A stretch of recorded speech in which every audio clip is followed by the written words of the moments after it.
Praise Lord. ഒരു വന്ദനം.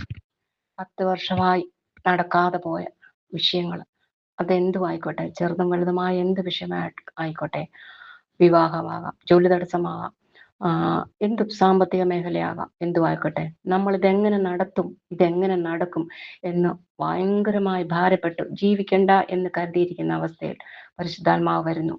ഇന്ന് വരുന്നു. ഇപ്പം ഈ നിമിഷം മോശയെ നിർത്തിയതുപോലെ ഒരു യോഗ്യതയില്ലാതെ ഒരു ഹിന്ദുവായ എന്നെ യേശുപ്പൻ നിർത്തിയിട്ടുണ്ടെങ്കിൽ അത് ദൈവത്തിന്റെ വേല ചെയ്യാനാണ്. എങ്കിൽ യേശുവിന്റെ നാമത്തിൽ യേശുവിനോട് ചോദിക്കുന്നതെല്ലാം എന്താണ് നിങ്ങൾ ചോദിക്കേണ്ടത് അതിന്ന് ചോദിക്കുക. 1 രാജാക്കന്മാർ 18:41 എന്ന വചനത്തോട് ചേർത്ത് വെച്ച് അടിയുറച്ച് പറയുന്നു, ഇന്ന് ചോദിക്കുക, നിങ്ങൾ പരാജയപ്പെട്ടെടുത്ത് നിങ്ങൾക്ക് എന്താണോ ആവശ്യം, നമ്മുടെ കർത്താവ് നിന്റെ ഭാരം ഈശോയുടെ തിരുക്കരങ്ങളിൽ ചേർത്ത് വെക്കുന്നു. തമ്പുരാനെ, നമുക്ക് എന്താണോ വേണ്ടത് അങ്ങ് നമുക്ക് തരുന്നതായിരിക്കും. നീ ചോദിക്കുക, നിനക്ക് ഞാൻ തരുമെന്ന് കർത്താവ് പറയുന്നു. എങ്കിൽ നീ വിശ്വസിക്കുക, നിന്റെ ഭാരം നിന്റെ കർത്താവിലേക്ക് കൊടുക്കുക. നിന്റെ കർത്താവ് നിന്റെ പ്രശ്നങ്ങൾക്ക് പരിഹാരമാകും. പരിശുദ്ധാത്മാവ് ഇറങ്ങി വരുന്നു ഈ നിമിഷം. ഈ നിമിഷം പരിശുദ്ധാത്മാവെ അവരുടെ വിഷയങ്ങളുടെ മേൽ അടിവരയിട്ട് പരിശുദ്ധാത്മാവെ ഇറങ്ങി വരുന്നതേ ഓർത്ത് നന്ദി പറയുന്നു. കർത്താവെ, അവരുടെ ഭാരപ്പെടുത്തുന്ന വിഷയങ്ങളുടെ പേർ ക്യാൻസർ രോഗികളുടെ മേൽ കർത്താവെ പരിശുദ്ധാത്മാവ് അങ്ങ് ഇറങ്ങി വന്ന് അവരെ സൗഖ്യമാക്കിയതിനെ ഓർത്ത് നന്ദി പറയുന്നു.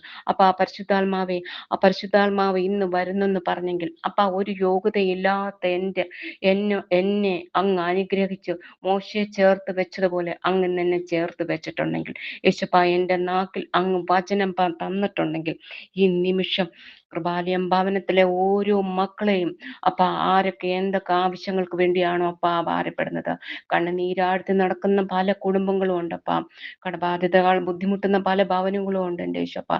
ഈ നിമിഷം ഈ പ്രാർത്ഥന കേൾക്കുന്ന ഈ നിമിഷം അങ്ങ് അവരെ പരിശുദ്ധാത്മാവനെ നൽകി അനുഗ്രഹിച്ച് ആശീർവദിക്കണേ തമ്പുരാനെ.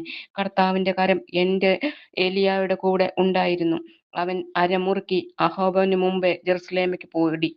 ആ വചനം കർത്താവെ സത്യമാണെങ്കിൽ ഈ നിമിഷം മനുഷ്യന് സാധ്യമായ ദൈവത്തിന് സാധ്യമാകുമെന്ന് അങ്ങ് പറഞ്ഞിരിക്കുന്നെങ്കിൽ, ഈ നിമിഷം ഇത് കേൾക്കുന്ന ഓരോ മനുഷ്യരിലും ഓരോ കുഞ്ഞു കുട്ടികളിലും അങ്ങയുടെ ആത്മാവ് ഇറങ്ങിച്ചെന്ന് പരിശുദ്ധാത്മാവ് വർഷിക്കുന്നതിന് ഞാൻ നന്ദി പറയുന്നു പിതാവേ.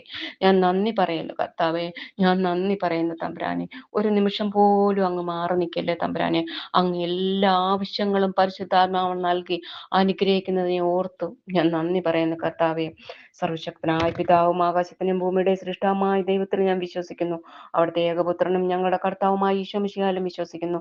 ഈ പുത്രൻ കന്യകാമറിയത്തിൽ പിറന്ന പന്തിയോസ് പിലാത്തോസിന്റെ കാലത്ത് പീഡകൾ സഹിച്ച് കുരിശിൽ തറയ്ക്കപ്പെട്ട, മരിച്ചടക്കപ്പെട്ട് പാതാളത്തിൽ ഇറങ്ങി മരിച്ചവരുടെ ഇടയിൽ നിന്ന് 3-ാം നാൾ ഉയർത്തി സ്വർഗത്തിലേക്ക് എഴുന്നള്ളി സർവ്വശക്തിയുള്ള പിതാവായ ദൈവത്തിന്റെ വലതുഭാഗത്തിരിക്കുന്നു. അവിടുന്ന് ജീവിച്ചവരെയും മരിച്ചവരെയും വിധിക്കാൻ വരുമെന്നും വിശ്വസിക്കുന്നു. വിശുദ്ധ കത്തോലിക്ക സഭയിലും ഉന്നതന്മാരുടെ ഐക്യത്തിലും പാപികളുടെ മോചനത്തിലും ശരീരത്തിന്റെ ഉയർപ്പിലും നിത്യമായ ജീവിതത്തിലും വിശ്വസിക്കുന്നു. ആമേൻ, ആമേൻ. സങ്കീർത്തനം 51 അധ്യായത്തോട് ചേർത്ത് വെച്ച് കർത്താവെ അവിടുത്തെ തിരുസന്നിധിയിലേക്ക് ചേർത്ത് വെക്കുന്നു. ആമേൻ. ഇന്നേ ദിവസം അങ്ങ് തന്ന ഞങ്ങളെ അനുഗ്രഹിച്ചതേ ഓർത്ത് നന്ദി പറയുന്നു. പുതിയൊരു ദിവസം കൂടി അങ്ങ് തരുന്നതിനെ ഓർത്ത് ഞങ്ങൾ നന്ദി പറയുന്നു യേശുപ്പാ. പിതാവിനും പുത്രനും പരിശുദ്ധാത്മാവിനും സ്തുതിയായിരിക്കണമേ. ആമേൻ.